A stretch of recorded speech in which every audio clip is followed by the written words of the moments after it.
নমস্কার। আমাদের শাস্ত্রে অনেক কিছু উল্লেখ আছে, তার মধ্যে এটাও উল্লেখ আছে যে পশু পাখিকে কিছু খাবার দিলে আমাদের কোন কোন গ্রহ ভালো হয়। প্রথম হচ্ছে কি, কালো পিঁপড়েকে যদি আপনি আটা আর গুঁড়ো চিনি যদি খেতে দেন, তাহলে দেখবেন শনি আর মঙ্গল প্রসন্ন হবে।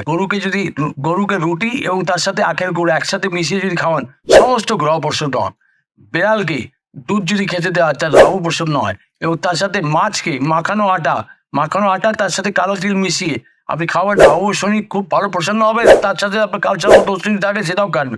কাককে কাককে তেলের বড়া বা রুটি এবং অথবা গাঠিয়া যেটা খুশি দিন, তাতে শনিদেব অতি প্রসন্ন হন। কুকুরকে তেলের রুটি, তেলে ভাজা রুটি সেটা খাওয়ালে কেতু ও শনি প্রসন্ন হন। পায়রা পাখিকে গোটা মুগ, সবুজ তরকার ডাল সেটা আগের দিন ভিজিয়ে, সে মঙ্গলবার ভিজিয়ে বুধবার খাওয়াতে হয়, তাতে বুধ আর রাহু প্রতি অতি প্রসন্ন হন। বাঁদর কোথায় যদি পান, তাকে কালো ও লাল ছোড়া যদি ভাজা খাওয়ানো হয়, তাহলে সূর্য আর মঙ্গল প্রসন্ন হন।